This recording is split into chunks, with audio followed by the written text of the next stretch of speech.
ကဲအားလုံးပဲမင်္ဂလာပါရော့ကဲမင်းပါခု AIA ခေတ်ရုံရောက်နေတယ် AIA ခေတ်ရုံကတော့စင်ကမျိုးပမာဝင်ကြီးများရုံပါဝင်ကြီးများရုံကပမာတရှိလဲဆိုလို့ရှိရင်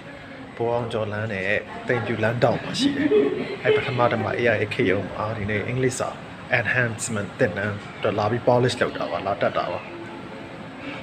မနက်10:00နာရီနဲ့12:00နာရီတိ